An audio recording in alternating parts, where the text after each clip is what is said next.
muna for today. Kailangan natin ng kita. Kaya ito, racket muna. Hindi naman ako nag-drive ng manual sa Pilipinas. Kaya carry lang. Ha? So, yan. Ito manual na van. Para kumita ng pera dito sa Middle East, kailangan mong marami kang alam. Kailangan ng racket para kahit pa paano kumita ka naman.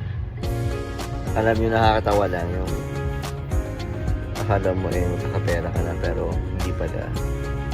Kasi yung time na papunta ka na sa racket mo, biglang yung kotse mo naman nagka-aberya. So tama lang yung kita mo dito pang ayos ng kotse mo. Yun talaga yung buhay, no? Pero wala kang magagawa kundi tanggapin ang katotohanan na gano'n ang nangyayari. Ang mahalaga ay yun, lumalaban tayo ng patas, ibigay ng ibang tao. Yung mga mayayaman na sa gobyerno, mayaman na sila pero puro illegal naman ginagawa nila, diba? So tayo, okay lang kahit alam mo yun, mahirap, kunting kita, barya-barya, pero legal. Patuloy lang tayo lumaban, guys. Ganun ang buhay. So yun, yung kita ko dito mamaya, papaayos lang dun sa kotse kasi hindi, ayaw mandar. Diba? Ganitong buhay dito sa Middle East. Marami kang racket pero tama lang namang itulong, ibigay, or para sa iyong pansariling gastos. Pero okay lang, life must go on.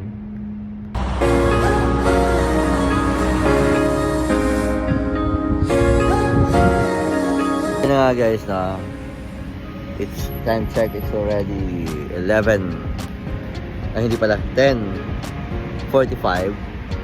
So nandito na ako para sundin ulit yung hinatid ko kanina, no? So yun,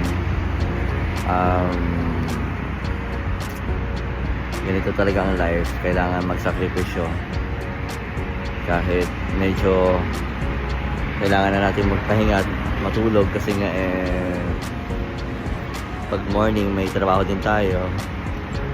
So kailangan talagang tiis muna. So yun, dito ako sa Alvida Park, naantay ko silang dumating. Kasi yun nakikita na likod ko, ganda ng view. Dito ako sa may metro station, and so dito ako park lang habang inaantay sila. Dadalhin yung mga gamit dito sa kahit sa Incanid. Tapos pagkatapos nun, patid ko naman yung van sa parking, and then uwi na, tulog na. So yun,